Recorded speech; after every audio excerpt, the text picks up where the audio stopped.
آپ کے سامنے سلسلے وار قرآن کا ترجمہ اور قرآن کی تفسیر انشاءاللہ بیان کرتا ہوں۔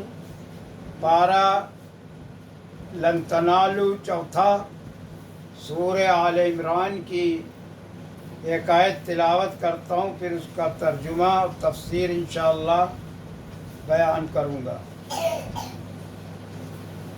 اعوذ باللہ من الشیطان الرجیم، میں پناہ لیتا ہوں اللہ کی شیطان مردود سے۔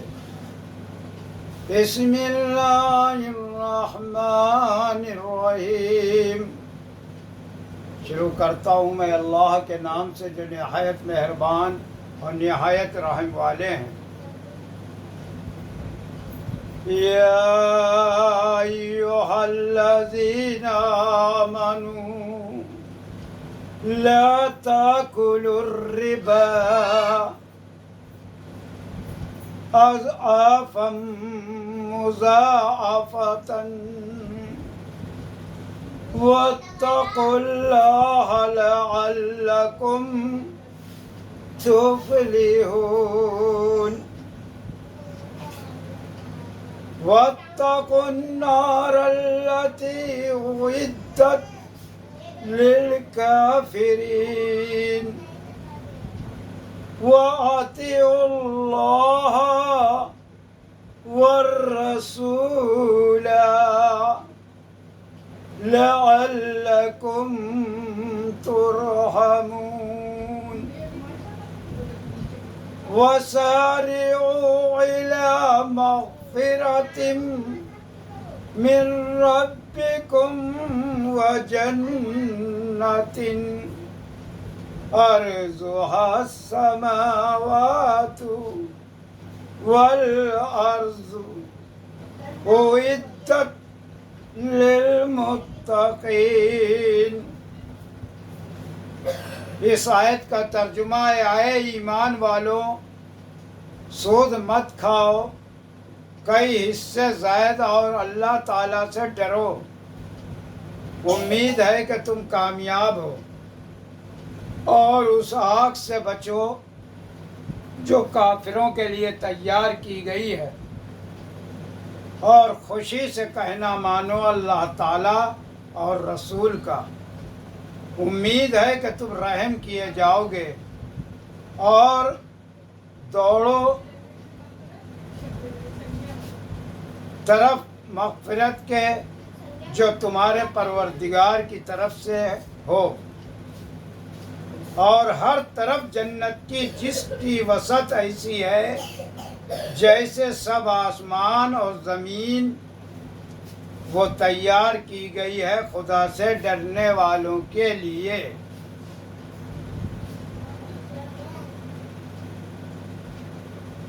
تفسیر۔ سود کی ممانعت۔ ان آیات میں مسلمانوں کو یا ایھا الذین آمنوا کے خطاب سے مخاطب فرما کر چند اہم احکام بیان فرمائے جاتے ہیں۔ پہلی بات جو ان آیات میں فرمائی گئی ہے وہ یہ ہے کہ سود دگنا چوگنا یا دونے پر دونا مت لو۔ اس کا مطلب یہ نہیں کہ دگنا چوگنا تو نہ لو اور تھوڑا سا سود لے لیا کرو۔ بات یہ ہے کہ ایام جاہلیت میں عربوں میں سود اسی طرح لیا جاتا تھا کہ سود بڑھاتے چلے جاتے تھے اور سینکڑوں کے ہزاروں وصول کرتے تھے۔ اسی صورت کو اضعافا مضاعفۃ یعنی چند در چند دونے پر دونا یا دگنا چوگنا فرمایا گیا ہے۔ مطلب یہ ہوا کہ سود تو مطلقاً حرام اور قبیح ہی ہے، اور یہ صورت تو بہت ہی زیادہ شنیع اور فت بھی ہے۔ جیسے کوئی کہے کہ میاں مسجد میں گالیاں مت بکو، تو اس کا مطلب یہ تو نہیں کہ مسجد سے باہر گالیاں بکنے کی اجازت ہے، بلکہ مزید برائی اور قباحت کے موقع پر ایسے الفاظ بولتے ہیں، جیسے قرآن کریم میں لا تشترو بآیاتی ثمنا قلیلا، میری آیتوں کے بدلے میں تھوڑی قیمت نہ لو۔ اس کا مطلب یہ نہیں کہ آیات قرآنیہ میں تحریف کر کے تھوڑی قیمت لینا تو ناجائز اور حرام ہے اور زیادہ قیمت لینا جائز ہے۔ یہ اس لیے عرض کیا گیا کہ آج کل بعض ہوا پرست اس آیت سے مسلمانوں کو دھوکے میں ڈالتے ہیں کہ ممانت تو دگنا چوگنا سود لینے کی ہے، تو سود قلیل ہو یا کثیر سب حرام ہے۔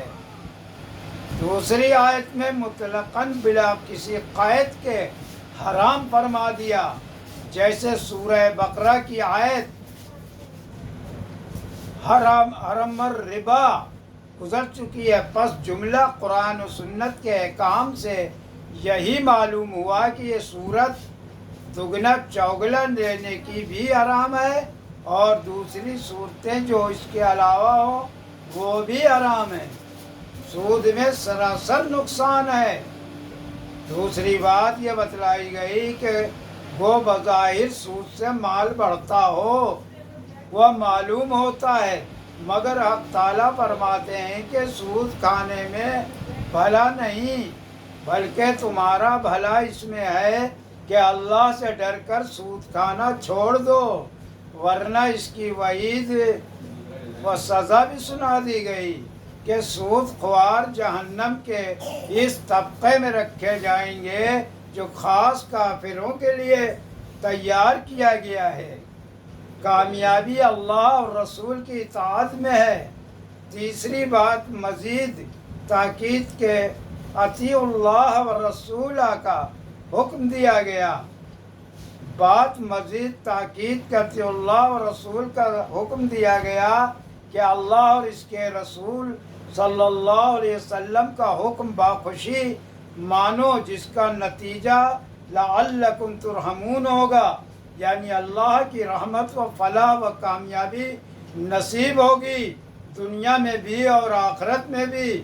اور یہ بھی سمجھ لیا جائے کہ رسول اللہ صلی اللہ علیہ وسلم کا حکم ماننا بھی فی الحقیقت اللہ ہی کا حکم ماننا ہے، کیونکہ اللہ ہی نے حکم دیا ہے کہ ہم پیغمبر صلی اللہ علیہ وسلم کا حکم مانیں اور آپ کی پوری اطاعت کریں۔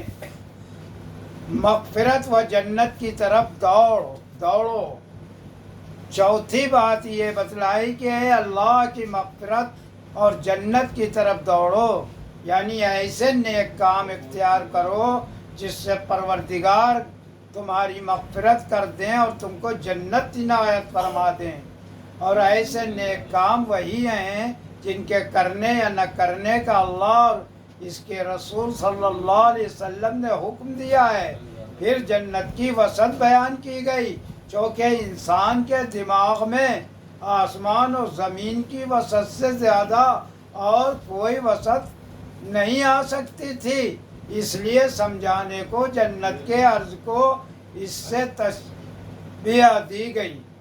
جنت کی وسعت حضرت سعید بن جبیر رضی اللہ عنہ وسعت جنت کی تفسیر میں فرماتے ہیں کہ ساتوں آسمان برابر ایک دوسرے کے جوڑ دیے جائیں، جیسا کہ ایک کپڑا دوسرے کے برابر جوڑ دیا جاتا ہے، اور اسی طرح ساتوں زمینیں ایک دوسروں کے ساتھ جوڑ دی جائیں تو جنت کی وسعت ان کے برابر ہوگی۔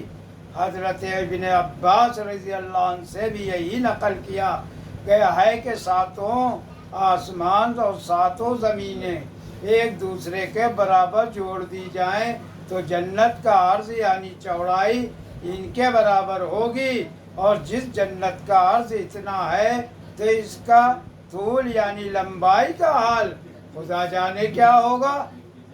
تو ایسی وسیع جنت اللہ تعالیٰ نے اپنے متقی بندوں کے لیے تیار کر رکھی ہے۔ اللہ تعالیٰ اپنے کرم سے ہمیں بھی اس جنت میں داخلہ نصیب فرمائے، آمین۔